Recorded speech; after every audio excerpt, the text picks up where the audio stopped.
Welcome to this lesson on the poem The Flower by Alfred Tennyson. This poem is taken from Unit 6 of Semester 3 for the undergraduate students of Osmania University. The lesson is presented by Dr. P.V. Geetalakshmi Patnaik, Associate Professor of English, BJR Government Degree College, Narayanguda, Hyderabad. Before we begin the explanation of the poem, let us just take a very quick look on Lord Alfred Tennyson. Alfred Tennyson was one of the most important poets of the Victorian period. He was born on the 6th of August, 1809, and showed early promise as a poet. When still very young, he published a collection of poetry along with his brothers. In 1827, he joined Trinity College, where he became friends with many young and talented students. His most important friendship was with Arthur Hallam, and the latter's death in 1833 had a profound effect on Tennyson. He achieved success as a poet after the publication of his collection of poetry poems in 1842. He succeeded William Wordsworth as the Poet Laureate of England in 1850 and remained in that position till his death in 1892. After having refused a peerage from two different prime ministers of England, in 1884 he accepted it when it was offered by the Queen of England, Queen Victoria. After that, he became Lord Alfred Tennyson. Some of his best-known poems are Ulysses, The Lotus Eaters, In Memoriam, Idylls of the King, etc. Let us now read his poem, The Flower. Once in a golden hour, I cast to earth a seed. Up there came a flower, the people said, a weed. To and fro they went through my garden bower, and muttering discontent, cursed me and my flower. Then it grew so tall, it wore a crown of light, but thieves from over the wall stole the seed by night. Sowed it far and wide by every town and tower, till all the people cried, splendid is the flower. Read my little fable, he that runs may read. Most can raise the flowers now, for all have got the seed. And some are pretty enough, and some are poor indeed. And now again the people call it but a weed. Let us read it again. The Flower by Lord Alfred Tennyson. Once in a golden hour, I cast to earth a seed. Up there came a flower, the people said, a weed. To and fro they went through my garden bower, and muttering discontent, cursed me and my flower. Then it grew so tall, it wore a crown of light, but thieves from over the wall stole the seed by night. Sowed it far and wide by every town and tower, till all the people cried, splendid is the flower. Read my little fable, he that runs may read. Most can raise the flowers now, for all have got the seed. And some are pretty enough, and some are poor indeed. And now again the people call it but a weed. After reading the poem, let us take a very quick look at some of the hard words or the difficult words in the poem. Cast means to throw something. Weed is an undesirable plant that grows and spreads fast among cultivated plants, and by doing that, it deprives these plants of space, food, etc. To and fro means to move backward and forward or back and forth. Through, THRO, with an apostrophe, is the abbreviated form of through. Bower is a shaded place under the branches of a tree in a garden. Mutter means to speak in a low tone, often when complaining about something. Discontent is unhappiness or dissatisfaction.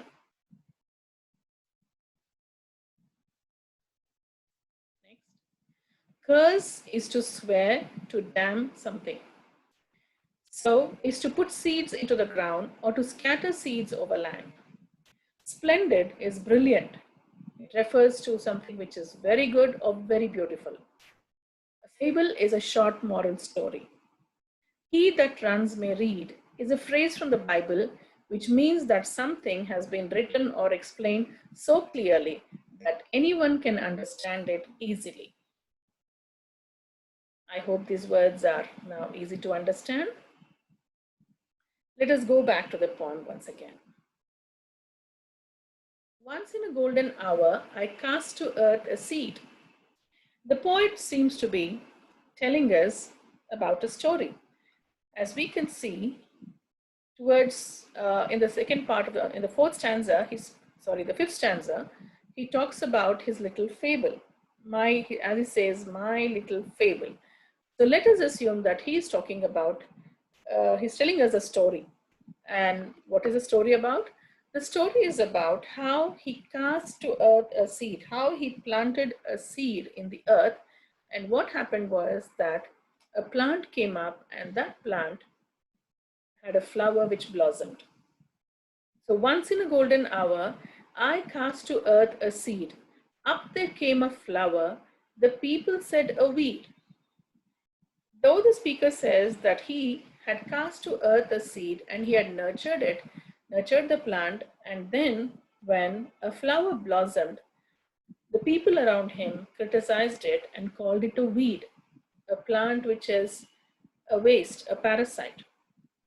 And so he says that even though he had cast to earth a seed, even though he had planted a seed in the earth in a golden hour, in a beautiful time, and he had taken a lot of care to nurture it and to ensure that the plant flourished, people criticized him. The people said a weed. And who are these people and what did they do? Let us take a look at that. In the next stanza, he says, to and fro they went through my garden bower, and muttering discontent, cursed me and my flower. Even though the speaker says he has taken a lot of care to nurture the plant, the people around him criticized him, said that he had gone to all this trouble for the sake of a weed. They did not stop at that. In fact, they went to and fro through his garden bower. This garden bower is a precious place for him. It's a place where he has taken such a lot of care to take care of this plant and to take care of the flower. But then the people around him kept walking in and out. To and fro they went through my garden bower, and they did not do it quietly.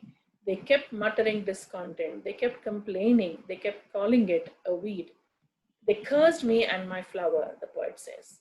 In fact, they were very discontented with it, very unhappy with whatever the poet had done and whatever the speaker had done, rather. And then they kept cursing him and his flower. But what happens next? Let us take a look at that. Then it grew so tall. Now it refers to the plant, it refers to the flower.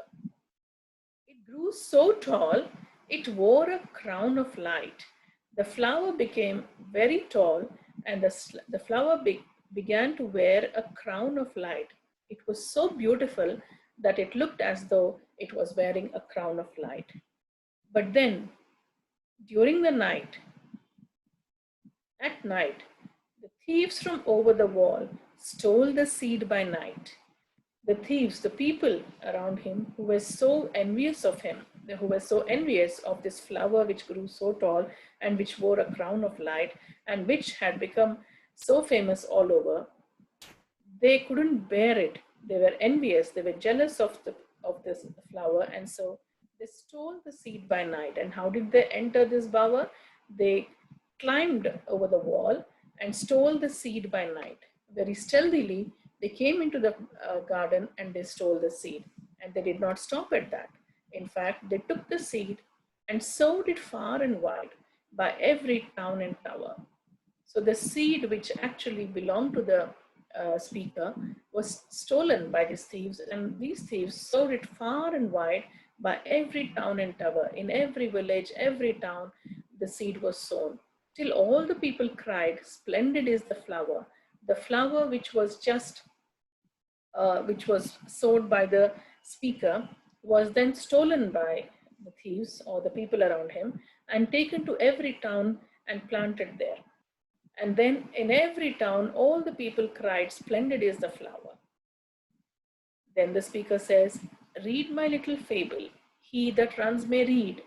This fable is very simple and it is explained very clearly, so everybody can read it and everybody can understand it. So now he says, "Most can raise the flowers now, for all have got the seed." Most can raise the flowers now. It is not something which is the exclusive property of the speaker. Now, most people can raise the flowers because everybody has got the seed. And what happens after that? Once everybody has the seed and everybody has sown the seeds, it becomes very commonplace. It becomes very ordinary. And so, "And some are pretty enough," says the speaker. "All the flowers which are now sown, among them some are pretty enough and some are poor indeed. Not every flower is pretty. Some flowers are poor. Some flowers are not up to the mark. And now again, the people call it but a weed." So we can see how in the beginning of the poem, when the speaker had planted the seed in the earth and the flower had blossomed, people called it a weed. They did not appreciate the beauty of the flower. Instead, they called it a weed. And then they came into the garden and criticized the flower, criticized the speaker, and did not leave it at that. One night, in the middle of the night, they entered the garden as thieves and stole the seed and planted it far and wide till all the people could see the flower. Everybody praised the flower in the beginning. "Splendid is the flower," they said. But however, what happened later is that most can raise the flowers now. The flower has become commonplace. Everybody has got the seed now, and so almost everybody can raise the flowers now. But then some flowers are pretty, but some are poor. They are not up to the mark. And now again, the flower has become so commonplace that people began to call it a weed once again. And the poet seems to suggest that people do not appreciate anything that is new or original. People do not appreciate creativity. Instead, they criticize the creator, the creative genius, and discourage him or her. Read against the context of the Industrial Revolution in the Victorian period, this poem acquires a new meaning. During the 19th century, in the heydays of the Industrial Revolution, many new inventions came up. People were struggling to understand them and come to terms with these new conditions, with these new creations, with these new discoveries and inventions. And therefore, Alfred Tennyson, who was the poet laureate of England of that time, tries to make it easy for people to accept something new and something original that comes up. In fact, he tells people that though it may seem difficult at first to accept novelty and change, it is but necessary that everybody adapts to change. Change is inevitable, so people have to get used to the idea of accepting the new and the original. When we look at the poem in this context, we can see how in the beginning it is difficult for people to accept something new. But later, as they begin to accept it, they realize its worth, they realize the necessity of these inventions and discoveries. Ultimately, when they accept it, it becomes commonplace. And once again, the novelty and the originality of the invention or the discovery no longer seems as fresh in their minds. So now it becomes something commonplace. People begin to accept it. Let us look at the poem as a critique of society's reaction to something new and original. We can say that the poem divides this reaction into three stages. The first stage is when people are apprehensive of anything new or original, and reject it as worthless. In the beginning of the poem, we can see how the people around the speaker reject this seed which grows into the flower and call it a weed. Once in a golden hour, I cast to earth a seed. Up there came a flower. The people said a weed. To and fro they went through my garden bower, and muttering discontent cursed me and my flower. So then what happens? Then it grew so tall, it wore a crown of light, but thieves from over the wall stole the seed by night. Sowed it far and wide by every town and tower, till all the people cried, splendid is the flower. So if the first two stanzas talk about the first stage, the next two stanzas, the third and the fourth, talk about the second stage, when people are curious and envious and they want to appropriate the new. So this desire to appropriate the new can be seen in this stanza, in the fourth stanza, where people sowed it far and wide by every town and tower, till all the people cried, splendid is the flower.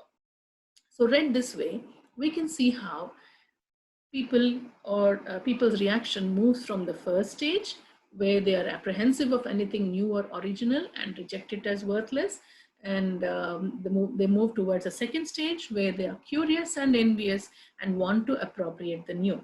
After this comes the third stage, where the new is adopted widely, loses its novelty, and becomes commonplace. So let us take a look at the last two stanzas according to this interpretation. Read my little fable, he that runs may read.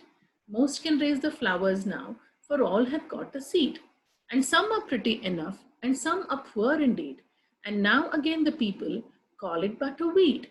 So these two stanzas fit into the third stage, where the new is adopted widely, loses its novelty, and becomes commonplace. So let us quickly take a look again at this interpretation of the poem as a critique of society's reaction to something new and original. The first stage, people are apprehensive of anything new or original and reject it as worthless. So the first two stanzas talk about, or they refer to this stage where the people are not open to anything that is new. The people criticize it and they reject it. They call it a weed, they curse the speaker and his flower, and this is the stage, the first stage. Then comes the next stage, where people are curious and envious and they want to appropriate the new. So this will be the third stanza and the fourth stanza, where people are envious, people are curious, and they want to appropriate the new.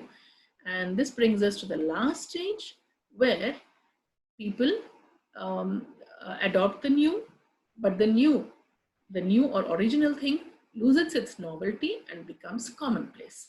So in this way, we can read the poem as a critique of society's reaction to something new and original. However, there is yet another way of reading the poem. And what is that way? The poem can also be read as a fable about creativity and criticism. In order to understand this interpretation, we have to understand that Alfred Tennyson suffered a lot from critics. In the beginning of his literary career, his poetry were criticized by many critics in various various critical books. And most critics enjoyed slamming or putting down his works. It was only in 1842 that he enjoyed success. After that, almost all of his poetry was praised widely by critics. However, the damage was done, and Alfred Tennyson always had very bad memories of the years during which the critics had thrashed his work. So when we read the poem as a fable about creativity and criticism, we can see that the poem is about the act of writing poetry or creating a work of art. It is about the difficulty in producing a true work of art. As a poet, Tennyson knew how difficult it was for a true artist to create something new and original. He also knew that it was really difficult for the creative artist to find acceptance among the critics around him. And so the poem is also about how creativity is attacked by heartless critics who try to demean and destroy the artist. Somebody creates something and others criticize it. So the heartlessness of the critics, the cruelty of the critics is depicted in this poem. However, the speaker, or we may consider it as Tennyson himself, uh, is trying to tell us that those same people still learn from what that artist created and copy it, often producing inferior results. So when we read the poem as a fable about creativity and criticism, let us go back to the poem and see how we can relate it to this interpretation. In the first two stanzas, we can see how now the speaker is a creative artist. The speaker is a poet, or the speaker is an artist, a painter, and he has cast to earth a seed. He has put his creativity into action. And up there came a flower, and this flower is, for example, the poetry of the speaker of Tennyson, or Tennyson's poetry. And the people said, a weed. This is the opinion of the critics, who said that this is not a flower, but a weed. And so these two stanzas talk about how Tennyson's creativity was destroyed or was criticized by the critics in various magazines. To and fro they went through my garden bower, and muttering discontent cursed me and my flower. So this is a very direct attack on the critics who kept on criticizing all his works. During, as I mentioned earlier, during the early part of his career, almost all his works were criticized very severely by the critics in various magazines like the Quarterly Review, etc. But then what happened next? Then it grew so tall it wore a crown of light, but thieves from over the walls stole the seed by night. Sowed it far and wide by every town and tower, till all the people cried, splendid is the flower. So this is the reference to the popularity that Tennyson acquired late in his life. When he became so popular that he was appointed as the Poet Laureate of England, and later on was offered the peerage by two different prime ministers, and finally by the Queen herself. It shows how people began to give importance to him only after he had achieved his popularity.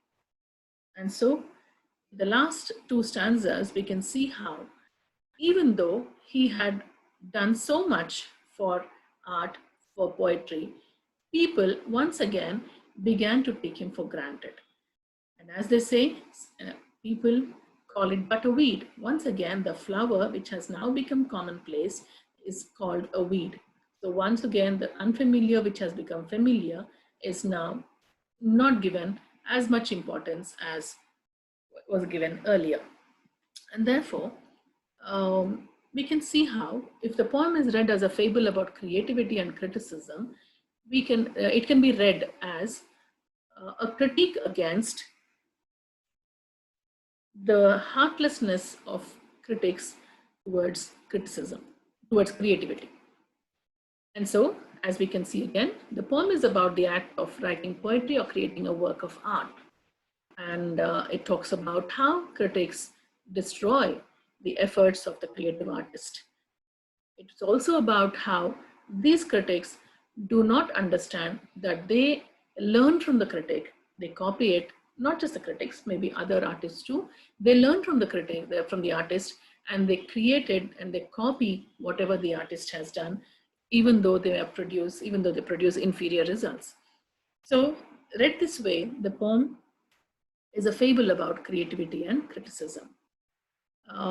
Finally, let us just take a look at some of the most important points in this poem. The Flower by Lord Alfred Tennyson is a poem which speaks about the inevitability of change and the need to accept it. It depicts the story of how people struggle to overcome the reluctance to embrace the new and the unfamiliar. The poem also speaks about the artist's creativity, which is ridiculed and mocked at by critics at first, then praised on achieving fame, only to be forgotten eventuality. eventually. It is also a fable which conveys the moral that one must have the courage of his or her own convictions and should act in accordance with his or her beliefs, regardless of praise or criticism. Let us go through these points once again. Alfred Tennyson's poem, The Flower, speaks about the inevitability of change and the need to accept it. It also depicts the story of how people struggle to overcome the reluctance to embrace the new and the unfamiliar.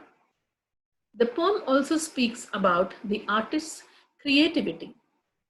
This creativity is ridiculed and mocked at by critics at first, then praised on achieving fame, only to be forgotten eventually.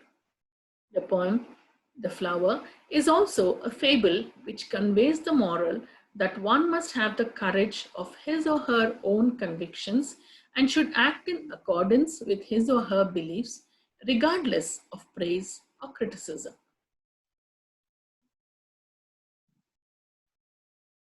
Okay, students, I hope that you have understood the poem very clearly. Let us just read the poem once again in order to refresh these points. The Flower by Lord Alfred Tennyson. Once in a golden hour, I cast to earth a seed. Up there came a flower, the people said a weed. To and fro they went through my garden bower, and muttering discontent, cursed me and my flower. Then it grew so tall, it wore a crown of light, but thieves from over the wall stole the seed by night. Sowed it far and wide by every town and tower, till all the people cried, Splendid is the flower. Read my little fable, he that runs may read. Most can raise the flowers now, for all have got the seed. And some are pretty enough, and some are poor indeed. And now again the people call it but a weed. So let us quickly go to the two interpretations that we have read earlier. The poem can be read as a critique of society's reaction to something new and original. In the first stage, people are apprehensive of anything new or original and reject it as worthless. In the second stage, people are curious and envious and they want to appropriate the new. In the final stage, the new is adopted widely, loses its novelty, and becomes commonplace. There is yet another way of reading the poem, and this is to read it as a fable about creativity and criticism. Read this way, the poem is about the act of writing poetry or creating a work of art. It is about the difficulty in producing a true work of art. Creativity is attacked by heartless critics who try to demean and destroy the artist. Somebody creates something, others criticize it. Yet, those same people still learn from what that artist created and copy it, often producing inferior results. Finally, let us take a very quick look yet again at the points to remember. The poem speaks about the inevitability of change and the need to accept it. It depicts the story of how people struggle to overcome their reluctance to embrace the new and the unfamiliar. The poem also speaks about the artist's creativity, which is ridiculed and mocked at by critics at first, then praised on achieving fame, only to be forgotten eventually. It is also a fable which conveys the moral that one must have the courage of his or her own convictions and should act in accordance with his or her beliefs, regardless of praise or criticism. That is all for today, dear students. Thank you.